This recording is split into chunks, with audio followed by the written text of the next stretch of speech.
Assalamualaikum warahmatullahi wabarakatuh. Bismillahirrahmanirrahim. Kita akan coba bahas beberapa pertanyaan tentang bola langit dan juga tentang konsep waktu yang ada di paket online tahun 2019 ya, paket 6 pelatihan tahun 2019. Nanti link soalnya saya bagikan di bawah. Di sini ada soal yang pertama. Kita diminta milih beberapa pernyataan yang tepat. Soal nomor 1, pilih pernyataan yang tepat. A. Pengamat di daerah kutub selatan akan melihat bintang-bintang di langitnya bergerak berlawanan arah jarum jam, mengelilingi satu titik di langit. Dari soal nomor 1 ini kita lihat dulu beberapa pernyataan yang disampaikan tadi. Yang A, satu pengamatnya di dekat kutub selatan. Kemudian keterangan kedua, nanti pengamat ini yang berada di dekat kutub selatan akan melihat bintang-bintang di langit bergerak berlawanan jarum jam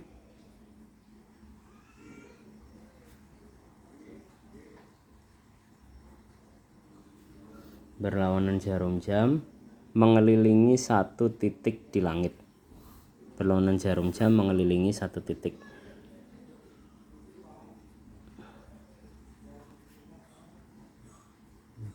Oke, ini ada satu pernyataan tentang pergerakan bintang-bintang di langit dengan pengamat yang berada di kutub selatan. Kita perlu ingat dulu, bayangkan ini sebuah bumi ya. Bumi kita itu memiliki dua kutub, yang pertama kutub utara, kemudian dan kutub selatan. Di tengah-tengahnya dipisahkan oleh garis ekuator. Bumi kita mengalami rotasi itu berlawanan jarum jam. Jadi bisa digambarkan arah rotasinya seperti ini, berlawanan jarum jam. Nah, cuma penggunaan jarum jam sebagai patokan arah itu juga sebetulnya kita perlu tahu acuannya dari mana untuk melihat arah jarum jam. Soalnya kalau pengamat melihat dari kutub utara seperti ini, dari kutub utara terus seandainya dia bisa mengamati bumi ini berputar gitu ya, mengalami rotasi, dia akan melihat perputarannya bumi ini nanti berlawanan jarum jam kalau pengamatnya dari utara. Sementara jika pengamatnya berada di selatan, dengan arah yang seperti ini, pengamat ini nanti justru akan mengamati kalau perputarannya bumi ini searah jarum jam. Walaupun kita tidak bisa mengamati rotasi bumi langsung ya, karena kita sendiri ada di dalam buminya, kita nggak bisa merasakan perubahan itu. Yang bisa kita rasakan ya hanya pergerakan benda-benda langit, Nah, jadi yang dijadikan acuan ketika menyebut arah rotasi bumi itu berlawanan jarum jam itu adalah seandainya dilihat dari arah utara. Kalau dilihat dari kutub utara, maka bumi akan mengalami rotasi yang gerakannya berlawanan arah jarum jam. Kita yang berada di Khatulistiwa misalnya ada di sini gitu. Karena perputaran bumi tadi berlawanan jarum jam, maka kita akan bergerak dari posisi ini nanti terus ke sini, kemudian sampai di sini, nanti ke belakangnya lagi berputar terus seperti itu. Nah, akibatnya karena bumi mengalami rotasi seperti itu, benda-benda yang ada di sekitar kita, bintang-bintang maupun bulan, itu nanti semuanya akan tampak bergerak di langit dengan arah yang berkebalikannya. Jadi kalau kita bergerak berlawanan jarum jam, dilihat dari sudut pandang utara ya, nanti semua benda langit akan bergerak searah jarum jam. Sekali lagi kalau dilihat dari arah utara. Atau bisa kita bayangkan misalnya ini arah mata angin. Dari arah mata angin ini misalnya di utara, selatan, kemudian di sini barat, di sebelah sini timur gitu.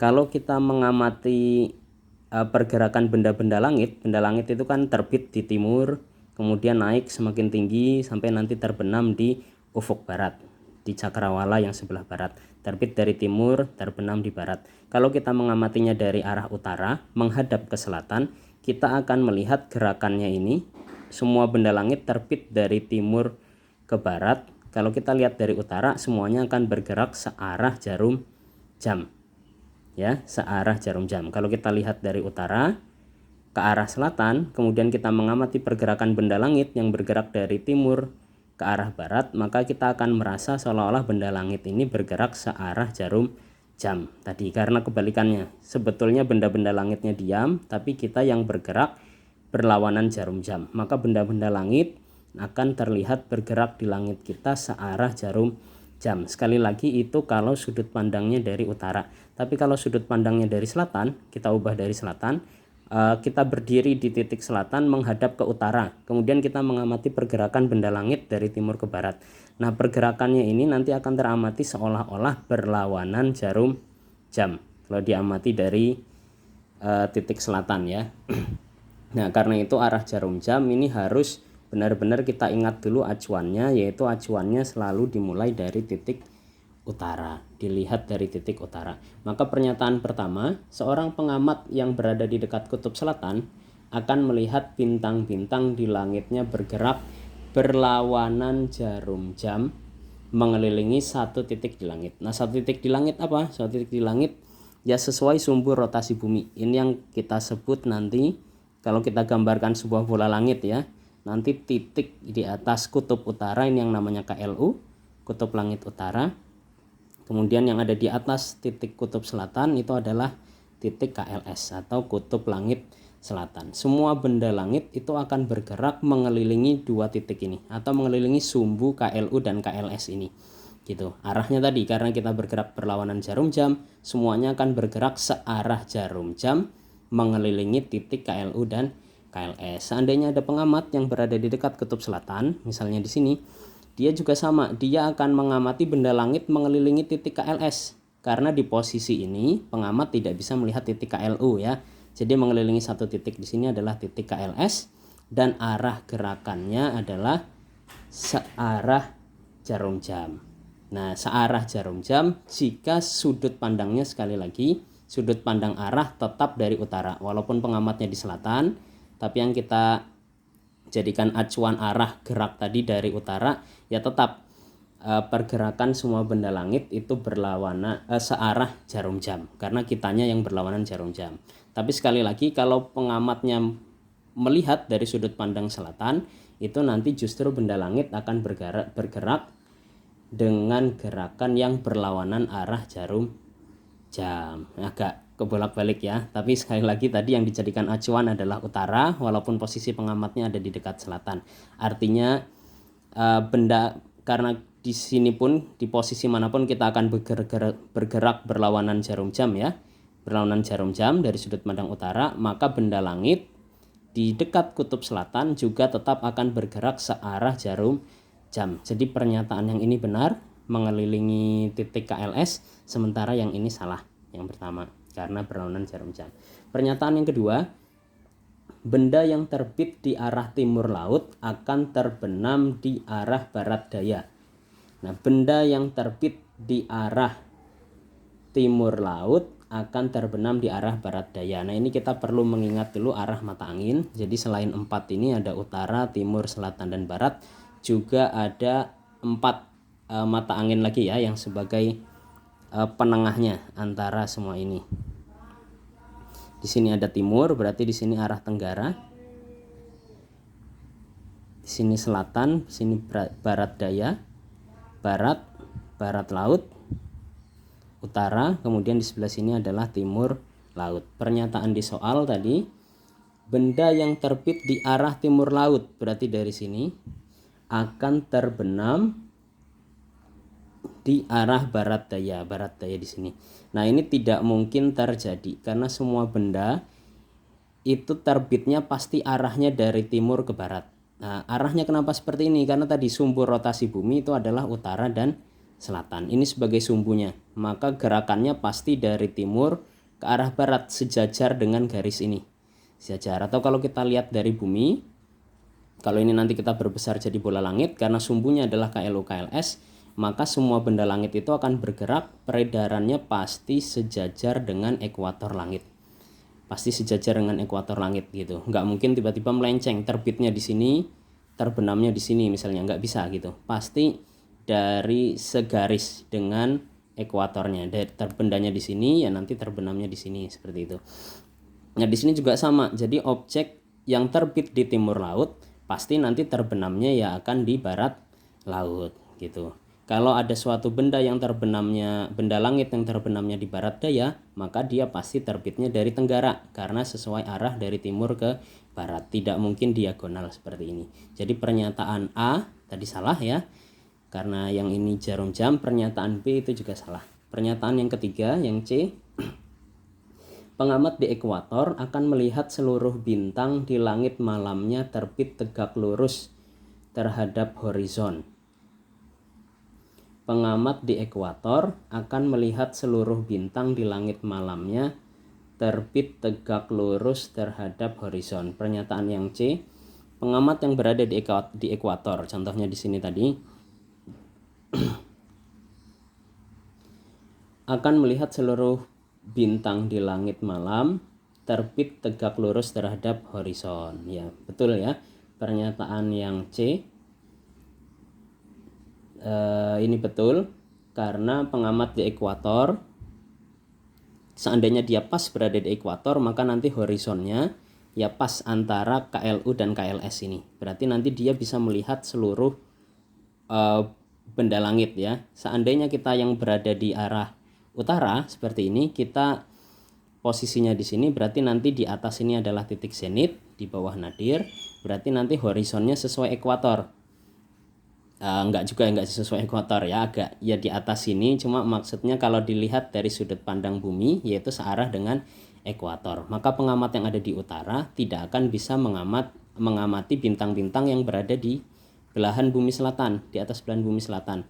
Nah, bintang-bintang ini enggak akan pernah kelihatan dari arah utara. Sebaliknya, pengamat yang berada di daerah selatan seperti ini, karena nanti batas horizonnya di ekuator, dia tidak akan bisa mengamati bintang-bintang yang berada di sekitar utara gitu. Tapi pengamat yang ada di ekuator seperti ini, karena dia posisinya ada di tengah-tengah dari sumbu rotasi ini ya, kemudian dia nanti akan mengelilingi sumbu rotasi ini, dia akan bisa melihat bintang yang ada di sisi manapun gitu, bintang yang ada di sisi manapun. Nah, arahnya tegak lurus, seluruh bintang di langit malam terbit tegak lurus terhadap horizon. Sekali lagi tadi horizonnya berarti nanti akan sesuai dengan sumbu KLU KLS.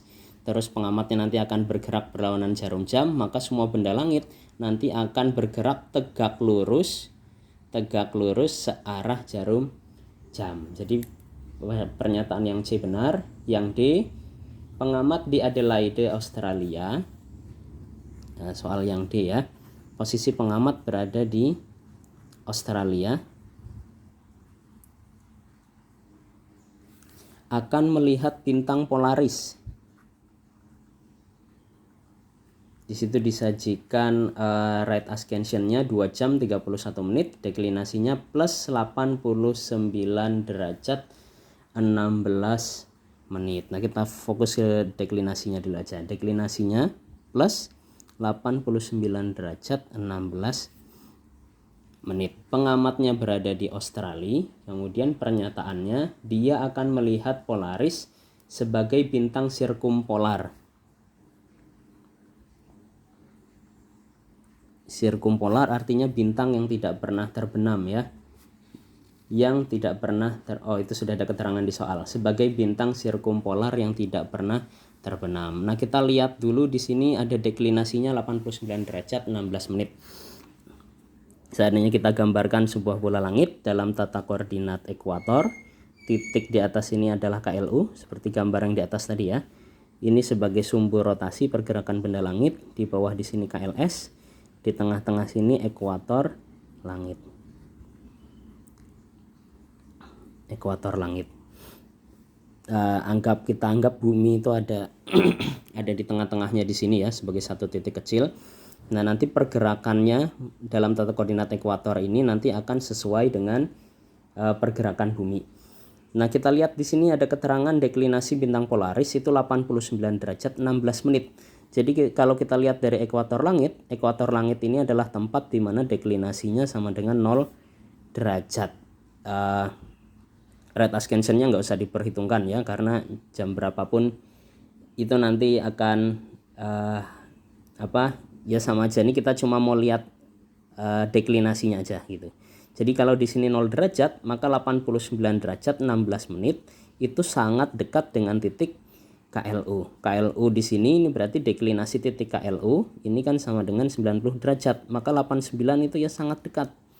Sangat dekat. Disinilah posisi bintang Polaris. Makanya bintang Polaris, bintang ini dinamakan bintang Polaris ya, karena polar itu kan kutub. Artinya Polaris itu karena posisinya yang sangat dekat dengan kutub langit utara. Jadi bintang Polaris ini bisa dijadikan acuan. Kalau kita berada di belahan bumi sebelah utara, kita bisa melihat titik Polaris, ya nanti bisa kita anggap bintang Polaris itu adalah titik KLU gitu. Karena jaraknya yang tadi sangat dekat. Deklinasinya di sini nggak sampai 1 derajat dari KLU melencengnya. Nah, sementara tadi posisi pengamat berada di Australia. Berada di Australia. Australia artinya belahan bumi selatan, dari ekuator langit ke arah selatan ya. Misal di sini tengah-tengah ini kita gambarkan bumi, kita anggap misal di sini gitu posisi Adelaide Australia gitu. Nah, ketika benda-benda langit ini berputar, bergerak mengelilingi KLU dan KLS, tidak mungkin pengamat di Australia ini bisa mengamati bintang Polaris karena Polaris berada di bawah kakinya gitu. Jadi sampai kapanpun tidak akan bisa mengamati bintang Polaris. Jadi pernyataan yang D ini salah gitu. Nah, lain halnya misalnya pengamatnya berada di daerah Rusia gitu, misalnya di sini atau di Norwegia.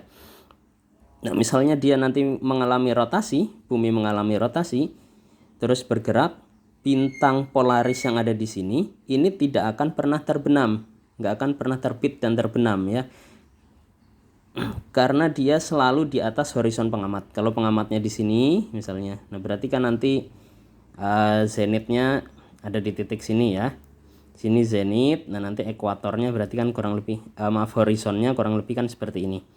Nah, benda itu dikatakan terbit atau terbenam itu kalau melalui garis horizon ini. Sementara kalau pengamatnya di sini, bintang Polarisnya di sini, bintang ini hanya akan bergerak mengelilingi titik KLU di sini terus. Artinya tidak pernah melewati horizonnya pengamat yang ada di Rusia tadi. Gitu. Nah, inilah yang dinamakan bintang sirkumpolar, bintang yang tidak pernah terbit juga tidak pernah terbenam gitu, karena dia selalu berada di atas langit 24 jam. Dan ini hanya bisa diamati oleh pengamat yang berada di belahan bumi sebelah utara. Di selatan tidak mungkin bisa melihat bintang Polaris. Jadi pernyataan yang D juga salah. Terakhir pernyataan yang E, arah timur menurut pengamat yang tepat berdiri di kutub utara bisa ditunjuk dengan mencari arah terbit bintang-bintang. Oke, kembali ke gambar yang di atas ini ya untuk menjelaskan poin yang E. Kalau kita ada di ekuator tadi, kemudian kita mengamati terbit dan terbenamnya benda-benda langit, bintang-bintang, kita nanti akan mudah menunjuk mana arah timur, mana arah barat gitu. Karena semua benda itu pasti terbitnya di sekitar timur. Di sekitar timur, mungkin agak ke utara atau agak ke selatan ya. Kemudian akan terbenam di barat gitu. Jadi tempat terbenam itu selalu di barat, tempat terbit itu selalu di timur gitu. Jadi kita di ekuator akan dengan mudah menunjuk mana arah timur melalui dengan mengamati posisi terbitnya bintang-bintang gitu.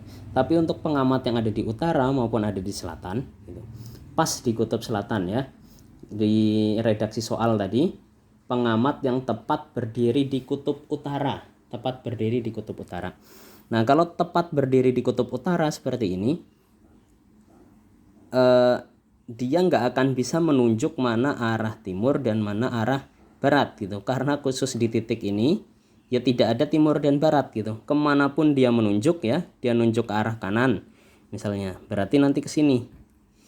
Ini tuh bukan arah timur tapi arah selatan. Dia menunjuk ke barat, ke sini ke sebelah kirinya. Ini juga ke arah selatan. Menunjuk ke sini selatan, ke sini juga selatan. Jadi pengamat yang berdiri tepat di kutub utara, kemanapun dia menunjuk semuanya arah selatan. Nah, ini pengecualian ya, khusus kalau dia benar-benar berdiri tepat di arah utara itu sudah nggak bisa menunjuk mana timur barat lagi, adanya hanya selatan. Sebaliknya pengamat yang tepat berdiri di atas kutub selatan, di atas titik selatan, kemanapun dia menunjuk selalu menunjuk ke arah utara gitu, karena buminya bulat ya, karena buminya bulat gitu. Jadi pernyataan yang E ini juga salah, berarti jawaban yang benar tadi adalah yang C. Pengamat di ekuator akan melihat seluruh bintang di langit malamnya terbit tegak lurus terhadap horizon. Oke, itu soal yang pertama. Soal yang kedua, ya mohon maaf ini nggak bisa ditunjukkan soalnya ya, ada keterbatasan media. Nomor 2, titik perpotongan antara meridian dengan ekuator pengamat yang tinggal di Beijing terletak di titik-titik. Nah, titik perpotongan meridian dengan ekuator pengamat. Ekuator pengamat artinya ini perlu digambarkan dalam tata koordinat ekuator seperti gambar yang barusan ini ya. Misal di sini buminya, kemudian kita perbesar, ini jadi bola langit yang diamati dari Beijing tadi. Kita anggap misal di atas sini tepat ini adalah utaranya ya. Di sini utara, maka di atas ini titik KLU. Di sini selatan, maka di bawah ini adalah titik KLS, kutub langit selatan. Di tengah-tengah sini ini adalah garis ekuator. Maka perpanjangan dari ekuator yang ada di langit ini yang kita sebut sebagai ekuator langit. Oke, ini bola langit dalam tata koordinat ekuator. Keterangan di soal, perpotongan antara meridian dengan ekuator pengamat yang tinggal di Beijing. Nah, Beijing itu kan ada di Cina ya. Cina itu kita tahu ada di bumi belahan utara. Misalnya di sekitar sini. Jadi bisa kita anggap misalnya pengamatnya di sini, maka nanti titik zenit ada di atas kepalanya. Di sini titik zenit, maka di bawahnya sini ini nanti titik nadir. Kemudian mengelilingi horizon, mengelilingi pengamat di Beijing tadi. Di sini ada garis horizonnya pengamat yang ada di Beijing. Garis horizon seperti ini. Nah, yang ditanyakan tadi adalah perpotongan antara meridian dengan ekuator pengamat. Ekuatornya berarti ekuator langit yang ini ya. Garis meridian. Nah, garis meridian apa? Garis meridian itu adalah garis yang menghubungkan antara titik zenit, utara, nadir, dan selatan. Zenit, utara, nadir, dan selatan. Kalau ini telanjur saya gambar dari ekuator dulu, berarti nanti ya zenit ini pasti nanti melalui KLU. Jadi kalau digambar seperti ini, nah untuk pengamat yang berada di Beijing, nanti kalau dia mencari utara, utaranya ada di sini. Karena utara di sini ya, selatan kan ada di bawahnya. Dia akan menunjuk selatan nanti pas di titik ini. Selatan. Kemudian yang ada di depannya sini, nanti di sini titik utara, selatan berarti di sini timur ya. Di belakang sana berarti di sini titik barat. Titik barat.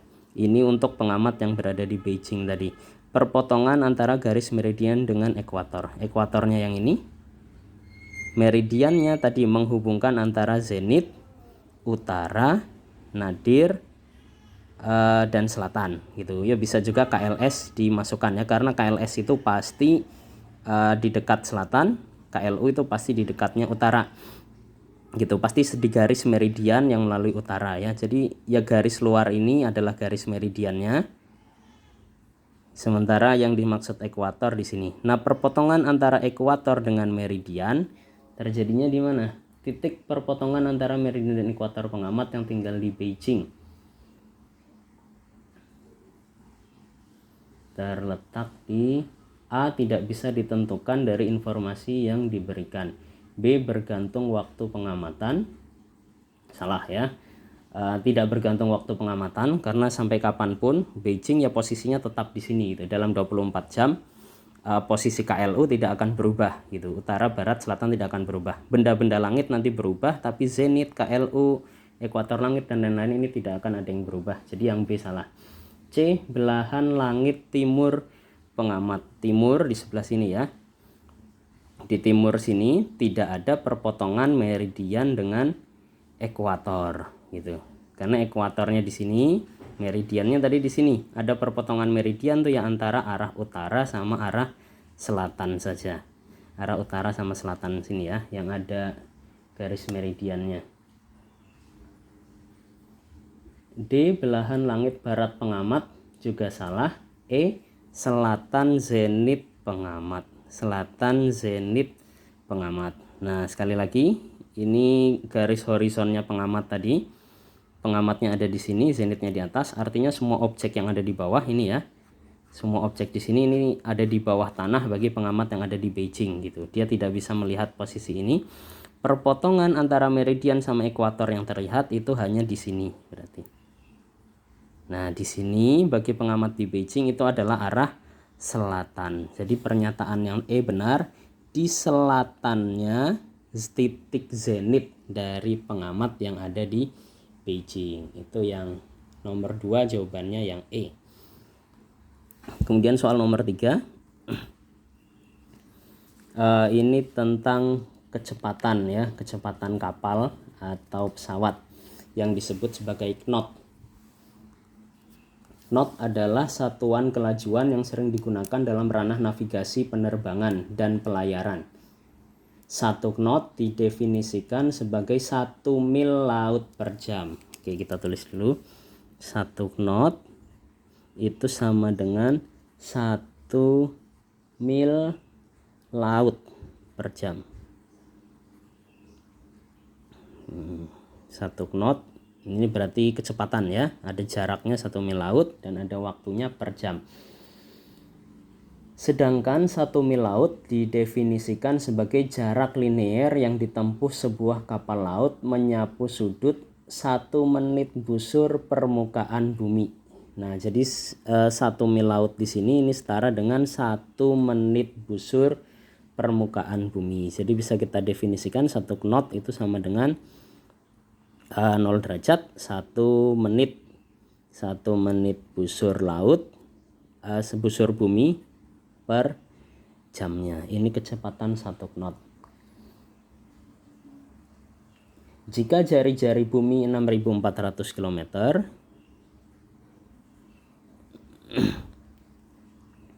maka waktu yang diperlukan, yang ditanyakan adalah waktu yang diperlukan oleh kapal tercepat di dunia dengan laju kecepatannya 67,5 knot untuk menempuh 2 titik di bumi yang terpisah sejauh, berarti jaraknya ya, jaraknya 1/4 pi radian. Nah, dibutuhkan T-nya ditanyakan dalam waktu berapa hari. Oke, kita ketahui sekarang 1 knot itu setara dengan 1 menit busur di permukaan bumi per jamnya. Kemudian diketahui jari-jari bumi, diketahui kecepatan suatu kapal 67,5 knot dan jarak tempuhnya 1/4 pi radian. Pertanyaannya adalah waktunya butuh berapa hari.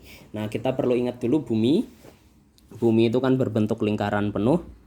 Artinya satu lingkaran penuh ini setara dengan satu putaran ya 360 derajat, atau 360 derajat itu sama dengan 2 pi radian.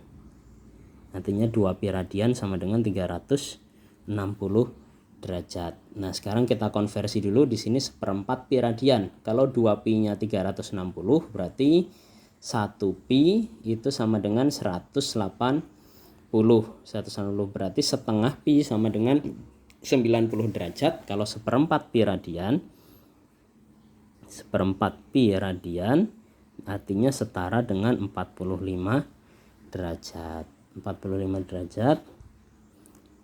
Kecepatan ada, satuannya menit busur ya, 0 derajat 1 menit per jam. T-nya belum diketahui. Nah, ini kita bisa pakai persamaan kecepatan sederhana aja, pakai V sama dengan S per T. Kecepatan sama dengan jarak dibagi waktu. Tidak perlu dikonversi jadi meter per sekon ya, karena ini perbandingan. Yang penting kan perbandingannya aja. Perbandingan berarti kalau kecepatannya 67,5 knot, 67,5 itu kan sama dengan 67,5 menit busur ya, sama dengan 0 atau 0 derajat tambah 0 derajat 67,5 menit busur per jam per 1 jam sama dengan jarak yang ditempuh, jarak tempuhnya tadi 45 derajat per T. Nah, T ini yang mau kita cari, berarti T sama dengan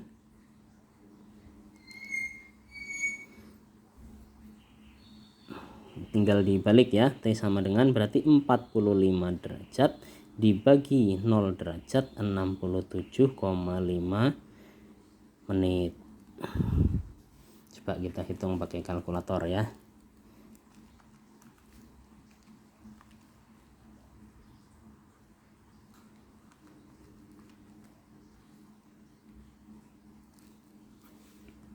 Ini pakai kalkulator 45 derajat dibagi 0 derajat 67,5 menit. Ingat, pastikan kalau pakai kalkulator ini sudah D ya, tandanya sudah degree.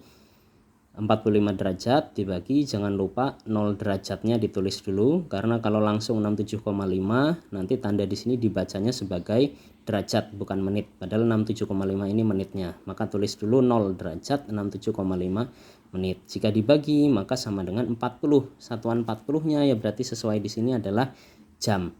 Artinya T-nya di sini 40 jam. Waktu yang dibutuhkan oleh kapal dengan kecepatan 67,5 knot untuk menempuh jarak seperempat peradian di bumi adalah 40 jam. Pilihannya di situ hari ya, tadi yang ditanyakan dalam hari.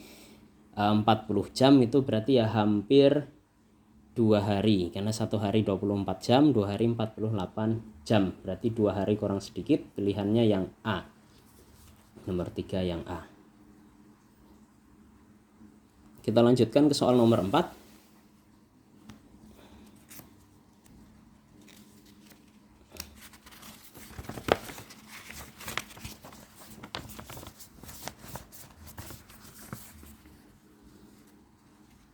Soal nomor 4, jarak sudut terdekat. Jarak sudut terdekat antara dua titik di langit, ini bola langit lagi, dua titik di langit yang terletak pada posisi A. Nah, jadi di sini ada dua benda ya. Pertama posisi A, benda A. Diketahui benda A ini ketinggian itu berarti altitude ya. Ya kita tulis ini aja nih altitude-nya, dan di sini azimutnya. Untuk benda A, ketinggiannya atau altitude-nya 30 derajat, azimutnya 135 derajat. Sementara benda B, ketinggiannya 45 derajat dan azimutnya juga 45 derajat. Yang ditanyakan jarak terdekat antara dua posisi ini. Ada keterangan tambahan di soal. Anggap azimut dalam kerangka pengamat dihitung dari utara ke timur, dari arah utara ke timur. Nah, azimut itu bisa dihitung dari selatan ke barat, bisa juga dari utara ke timur. Karena di sini di soal sudah ditentukan mulainya dari utara ke arah timur. Ya berarti kita gambar dulu bola langitnya ya. Nah, karena di sini yang diketahui adalah altitude dan azimut, maka bola langit yang kita buat dalam tata koordinat horizon. Horizon, pengamat ada di tengah-tengah. Ingat, bola langit pengamat selalu ada di tengah, maka di atas kepalanya nanti ada titik zenit. Di bawahnya di sini titik nadir. Kemudian mengelilingi pengamat ini adalah cakrawalanya, atau kita sebut ufuk atau garis horizon.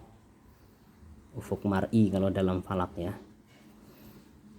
Nah, kemudian di garis horizon ini nanti ada 4 arah mata angin. Kita gambarkannya bebas saja, mana utara mana selatan. Tapi karena di sini azimutnya dari utara ke timur dan azimutnya berapa itu? 135 ya, 135. Berarti saya gambarkan utaranya di sini aja ya. Nah, utaranya di sini aja, di depan. Berarti selatannya nanti ada di belakang sini. Sini selatan. Berarti tengah-tengahnya di sini ada 2 titik lagi antara utara sama selatan. Di sini adalah titik barat, di sini titik timur. Ini 4 arah mata angin sesuai posisi pengamat. Azimut acuannya nanti adalah titik utara di sini. Acuan azimut.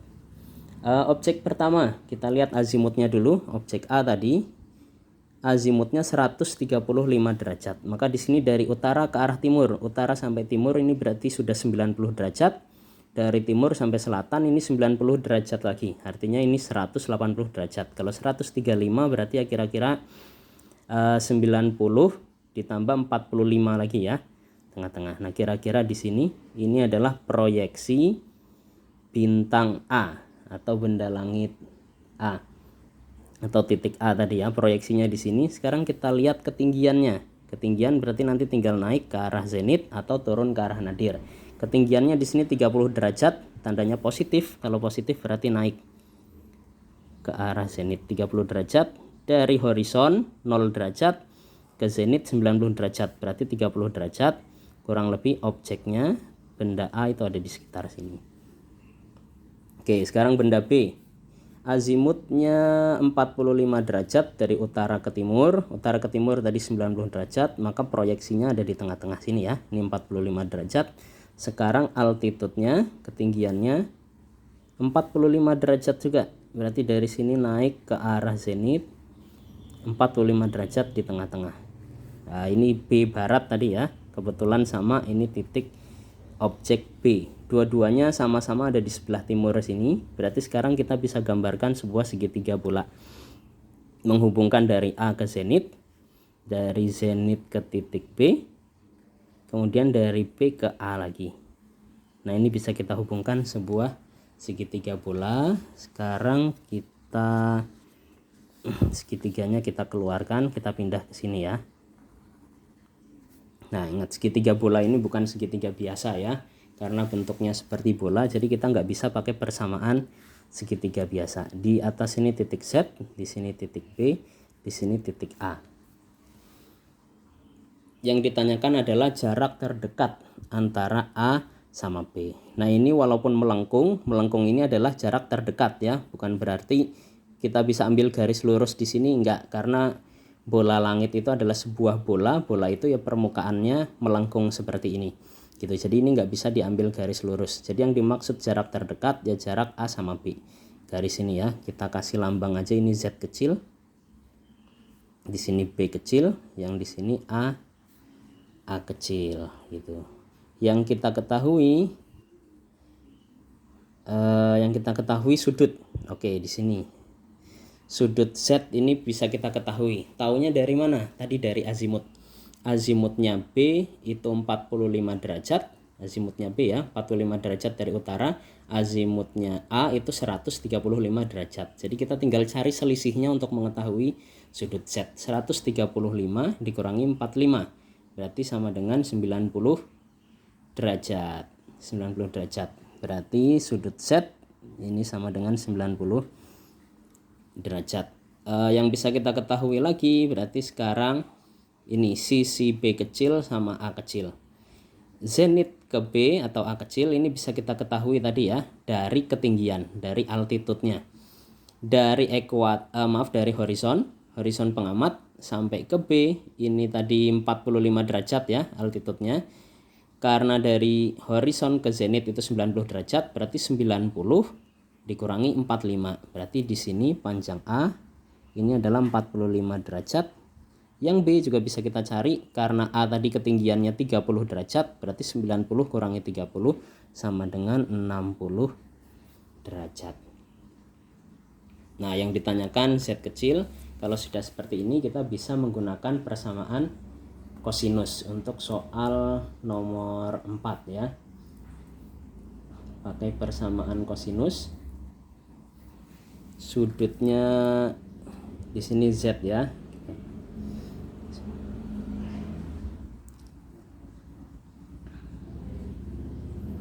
Ini kita pakai rumus bentar. Cos P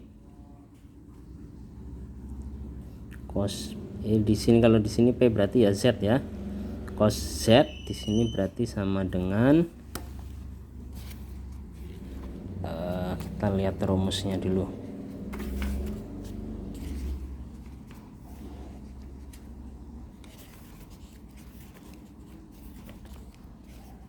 Bola langit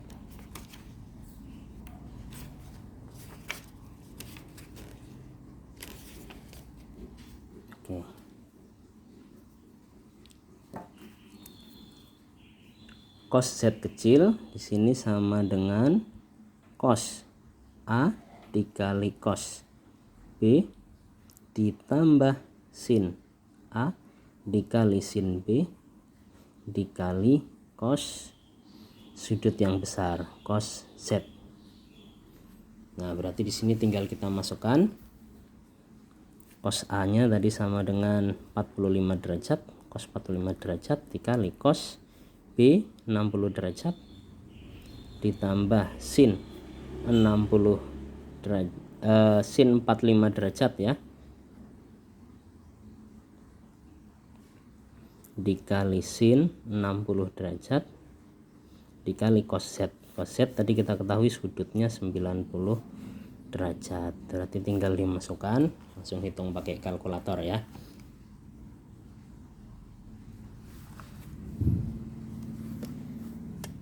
Cos 45 derajat dikali cos 60 derajat ditambah sin 45 derajat dikali sin 60 derajat dikali cos 90 derajat, tutup kurung. Ini nggak perlu dikasih kurung lagi ya, karena sudah penjumlahan di sini. Akar 2/4. Ketemu jawabannya, cos Z sama dengan akar 2/4, maka Z sama dengan cos pangkat min 1 dari akar 2/4.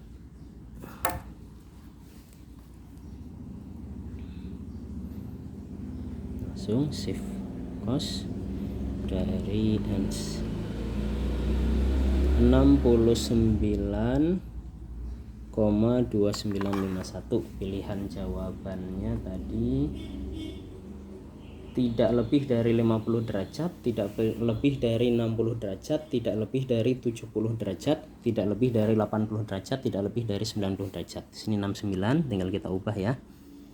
69 derajat 17 menit 42,68 detik. 69 derajat 17 menit 42,68 detik. Ini adalah Z tadi ya, jarak terdekat antara titik A dengan titik B. Maka jawaban yang paling mendekati yang C, tidak lebih dari 70 derajat, karena ini masih 69 derajat 17 menit ya, tidak lebih. Jawabannya yang C. Coba satu soal lagi. Soal nomor 5. Panjang bayangan tongkat yang berdiri tegak setinggi 1 meter di kota dengan lintang min 65 derajat.